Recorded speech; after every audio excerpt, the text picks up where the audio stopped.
जब बाग लगाते हैं तो बाग लगाने से लेके फल आने तक कब कब क्या क्या करना होता है जी। एक नया किसान किन्नू का बाग लगाए तो उसको क्या करना होगा? जब पेड़ लगाते हैं, लगाने का उन्होंने ऐसे तरीका है, कलम होती है इसमें, उसे पूर्व पश्चिम ना करें, उत्तर दक्षिण रखें। जो कभी पछुआ हवाएं, कभी उत्तरी पूर्वी हवाएं चलती है तो टूट सकता है। दूसरा, जो कलम से नीचे जो तना होता है उस पर जो उसका जो खट्टा का जो डाल दिखती है उसे हटाना होता है। 2 साल तक यही रहता है। जब फल आने लगता है तो फल तोड़ने के बाद में कटिंग और प्लस ये कर पाते हैं।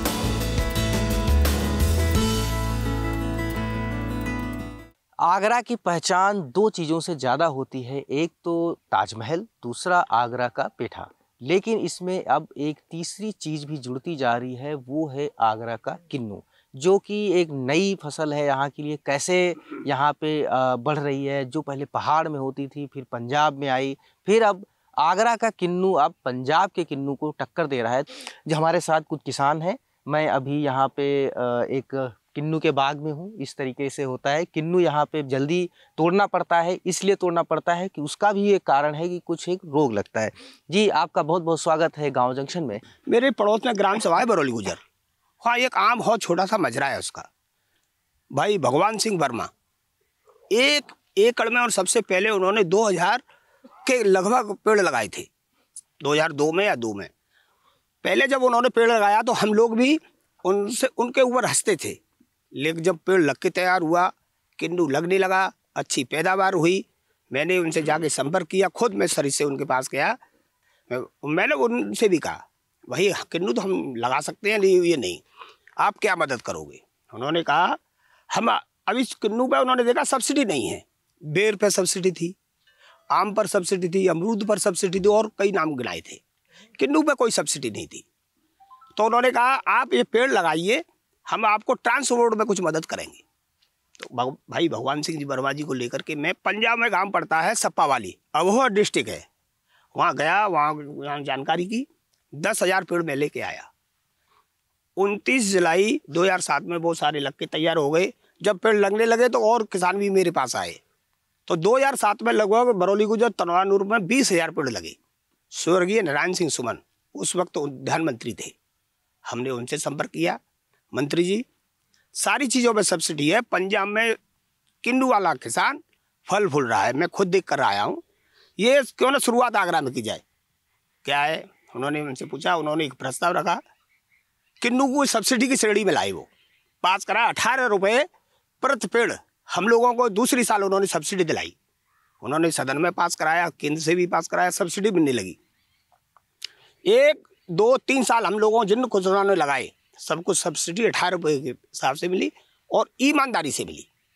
तीसरी साल फल देना शुरू किया, 1, 2, 3, 4 किलो लगे होंगे, चौथी साल 50 किलो, 5वीं 6वीं साल पेड़ पे 1-1 कुंटल के लगे हुआ है। उस वक्त 8-10 रुपये किलो रेट रहती थी। इसको यहाँ बढ़ने का कारण यही है, एक लागत कम है। अब पानी, सुनो सर, पानी समस्या आई है हमारे यहाँ जमुना 1.5 किलोमीटर है, लेकिन वाटर लेवल 250 मीटर है, हमारा 250 फुट पे है, तो किन्नू में पानी कम लगता है, लागत कम लगती है थोड़ा।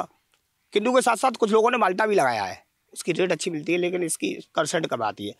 जब हम लोगों को देखा सबने, तो सब लोग आकर्षित हुए। मेरे गांव में ही कई लोगों ने लगाया, बरौली गुजर में बहुत है, आगरा में मैं समझता हूँ 1000 हेक्टेयर से कम नहीं हुआ पूरे आगरा में। मुझे आप पहले तो ये बताएं कि जब किन्नू पैदा होता है तो उसके साथ किन्नू का ये बाग लग गया, तो बहुत सारी इंटर क्रॉपिंग भी तो आप कर सकते होंगे जी, दूसरी फसलें भी तो लगती हैं। दूसरी ले लेते हैं, पानी की समस्या। देखो मेरे बड़े छोटा भाई है, चाची चचेरा भाई, इन्होंने गेहूँ लगा रखा है, मैंने भी गेहूँ लगाया। ये है जिन लोग थोड़ी कम जमीन है, वो सब कुछ न कुछ करते हैं, कोई गोभी करता है, कोई फूल करता है, कुछ न कुछ करते हैं।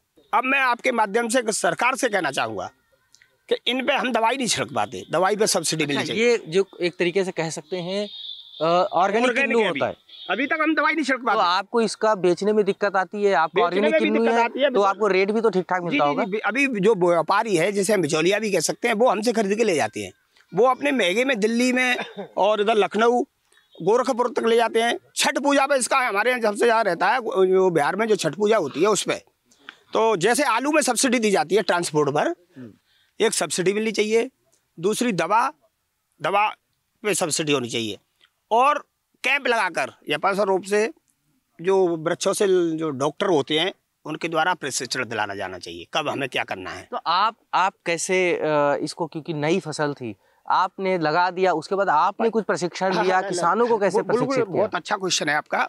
हम लोगों ने जिनसे पेड़ खरीद के लाए थे उनके मोबाइल लाए थे, नंबर लाए थे, हमने उनसे बात की, भाई अभी हमारा पेड़ इतना हो गया, तो उन्होंने बताया आप ये क्रॉप वो है फसल, इसमें कलम जिसे कहते हैं वो किया जाता है। उन्होंने हमें प्रशिक्षण किया, उन मोबाइल पे हमें बताते रहे। फल जब आने लगा तो कटिंग के लोग भी पहले उन्होंने पंजाब से ही भेजे, एक तो हमारे लोग अब प्रशिक्षित हो गए। फसल टूटने के बाद में इसमें कटिंग होती है। अगर पेड़ जितना बड़ा होगा फैलेगा उतना ज्यादा फल आएगा। हाँ, तो आप इसकी कटिंग क्यों करते हैं? कटिंग नहीं, जो फल लग जाता है वो दोबारा नहीं आएगा, उस पर उसे हटाना पड़ता है। अच्छा, फल वाली डाली हटानी। जी, फल जो एक बार फल आ गया, मैं एक मिनट इधर ले लूँगा, देखो हाँ। जैसे ये है, ये फल आ गया था, ये इसे हटाना पड़ेगा, ये सब हटाना पड़ेगा। तो अब मुझे ये बताइए, किन्नू का पेड़ कितने साल चलता है, ये तो आपको बताया होगा ना? हाँ हाँ, पंजाब में से कि 18 से 20 साल उम्र है, लेकिन आगरा में 15 से 16 साल में खत्म हुआ जा रहा है। ऐसा क्यों? इसमें अभी हम अच्छी देख रेख नहीं कर पा रहे हैं, और जो दवाइयाँ वगैरह हमें लगानी चाहिए वो नहीं लगा पा रहे हैं। सिर्फ ये सफ़ेदी कर देते हैं हम, इसमें नीला थोता डाल के सफ़ेदी कर रहे हैं तनाव को बचाने के लिए।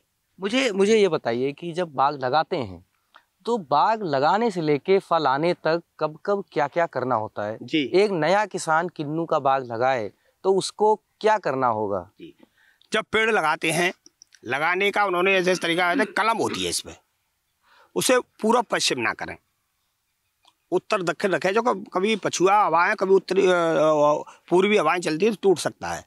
दूसरा, जो कलम से नीचे जो तना होता है उस पर जो उसका जो खट्टा का जो डाल दिखती है उसे हटाना होता है। 2 साल तक यही रहता है। जब फल आने लगता है तो फल तोड़ने के बाद में कटिंग और प्लस ये कर पाते हैं। अगर देखा जाए तो जो किसानों की आमदनी बढ़ाने की बात है, किन्नू एक अच्छा जरिया है, क्योंकि इसमें मेहनत कितनी होती है, जो बाकी फसलें हैं सब्जी वब्जी से तो कम होता है। आलू से 1/4 एक एकड़ बाग लगाने में कितना खर्चा आएगा और कितने का किन्नू पैदा होता है? 1 एकड़ में लगभग 200 के लगभग पेड़ लग जाएंगे, तो 10,000-12,000 के करीब पेड़ लगेंगे, और 3 साल उसकी देख रेख में मेरे ख्याल से 50,000 खर्चा आएगा, और चौथी साल में 1 एकड़ बाग लगाने में मात्र 50,000 खर्चा आएगा। जी, रख रखाव सहित, पेड़ सहित और रख रखाव सहित। उसमें हम पीछे नीचे जमीन तो आलू करते हैं, कभी गेहूं करते हैं, कुछ लोग करते रहते हैं। चौथी से 5वीं साल में हमें एक पेड़ 1,000 रुपये प्रति पेड़ का मिलता है जब अच्छी फसल पैदा होगी। तो पहले पेठा भी तो पैदा होता था यहाँ पे। पेठा होता था पानी का जल स्तर नीचे जाने से और पानी में साल्ट होने से। पेठा हमारे यहाँ नहीं होता है, मेरे पिताजी खुद पेठा करते थे। पेठा होता था आगरा के आसपास में, लेकिन पानी का जल स्तर चला गया नीचे, और फिर पानी में नीचे साल्ट है और भी अवयव हैं, उनकी वजह से पेठा नहीं होता अब कहीं भी। किन्नू की तरफ जागरूक किसान है, सब किन्नू की तरफ बढ़ रहे हैं। बहुत बहुत शुक्रिया हमसे बताने के लिए। अब हम बात करेंगे जो FPO है यहाँ का। हमारे साथ हैं एक दादाजी। तो आपको किन्नू ज्यादा फायदा दे रहा है या पहले जो था वो ज्यादा फायदा था? अब बाग ऐसा तो नहीं है बाग लगा दी अब तो रखना ही है? नहीं, ऐसा नहीं। और इस साल मेरे को 2 हेक्टेयर में करीब 11 लाख का माल मिला है, पैसा 11 लाख। तो क्या अच्छा 2 हेक्टेयर में कितने लाख पैदा किए? 11 लाख। 11 लाख। तो बाकी क्या कुछ और पैदा कर सकता था? टमाटर लगाते तो शायद इससे ज्यादा होता। पौधे को जो अभी मेरी 5वीं साल है, अब मैंने उसमें गेहूं की खेती करवाई, और आइंदा से जो है वो भी बंद हो जाएगी क्योंकि पौधा बड़ा होगा। तो और FPO के माध्यम से जो है मेरे गांव के अंदर, नगला बिंदु के अंदर 7-8 हज़ार पेड़ इस साल भी लगाया गया है। अब अपना नाम बताइएगा। जी, मेरा नाम अमित त्यागी है और मैं किन्नू BH Agra producer company limited का एज CEO हूँ। और भारत सरकार की योजना है ये, और बहुत ही अच्छी योजना है, जिसके माध्यम से जो भी किन्नू के किसान हैं और जो अन्य किसान हैं उनको जोड़ा भी गया है। अब अगर बात करते हैं हम लोग किन्नू की खेती की, ये बागवानी की उसमें फसल में आता है। तो बागवानी का जो आलू की खेती करते थे, जल स्तर नीचे जाने की वजह से आलू की खेती को थोड़ा सा मेहनत भी लगती है, लागत भी ज़्यादा लगती है, और जो लेबर जो लगती है वो बहुत ही कम अब मिलती है। किन्नू ही नहीं है, बहुत से किसान हमारे माल्टा की खेती भी कर रहे हैं, उसकी नींबू की खेती भी कर रहे हैं, साथ ही साथ में और भी चीज़ें हैं। क्योंकि पहले पुराने तरीके से करने के लिए जो बताया गया था पंजाब से कि केवल किन्नू ही रखा गया था, और इसकी थोड़ी सी नज़दीकियाँ ज़्यादा थी, क्योंकि एक मॉडल की तरीके से अगर इसको लगाया जाता, एक प्री प्लान की तरीके से अगर लगाया जाता, तो क्या होता कि यहाँ सह फसलें और भी ले सकते थे। कुछ भी नहीं, आम के आम गुठलियों के दाम वाली जो कहावत है वो ये सिद्ध करता है किन्नू। और मेन चीज़ यहाँ की जो कंडीशन है उसको देखते हुए और सह फसली करे, थोड़ी मेहनत करे तो और पा सकता है। तो ये हमें बता रहे थे, हमने बात की जिन्होंने किन्नू की शुरुआत की एक तरीके से, एक किसान को देख के फिर एक मुहिम चलाई, और एक एफपीओ है जो लगातार उसका टर्नओवर बढ़ता जा रहा है। एफपीओ का टर्नओवर कितना है हमें बताएंगे? अभी हमारा 40 लाख है टर्नओवर। अभी हमने किन्नू किसानों को सब्सिडी भी दिलवाई थी उद्यान विभाग के माध्यम से, और जिसमें नए किसानों ने कुछ नए बाग लगाए थे तो उनको पेड़ पर भी सब्सिडी मिली थी, साथ ही साथ में 3 साल तक के लिए रखरखाव के लिए भी पैसा उनको मिल रहा है। तो ये बता रहे थे हमें यहाँ के किसान जो अलग अलग क्षेत्र के हैं और अलग अलग खेतों के हैं, लेकिन सबसे बड़ी चीज़ है कि आगरा को अगली बार जब आप कोई ठेले पे, किसी दुकान पे किन्नू खरीदें तो उससे पूछ सकते हैं कि ये आगरा का है कि पंजाब का है कि हिमाचल का है, क्योंकि सिर्फ पेठा ही यहाँ नहीं होता है, यहाँ किन्नू होता है। और किन्नू यहाँ की क्लाइमेटिक जो कंडीशन है उसके हिसाब से बहुत अच्छी फसल मानी जा रही है, और धीरे धीरे लोग आलू और बाकी चीज़ों से हट के किन्नू की बाग की तरफ बढ़ रहे हैं। तो अगर आप किन्नू का बाग लगाना चाहते हैं तो यहाँ पे एफपीओ से संपर्क कर सकते हैं। यहाँ के किसान का नंबर इस वीडियो में दिया जाएगा, जिसमें आप उनसे संपर्क कर सकते हैं और अपनी आमदनी को बढ़ा सकते हैं। मनीष मिश्रा, गाँव जंक्शन। गाँव जंक्शन को सभी सोशल मीडिया प्लेटफॉर्म्स पर फॉलो करें। व्हाट्सएप चैनल और जीमेल आईडी पर भी संपर्क साध सकते हैं।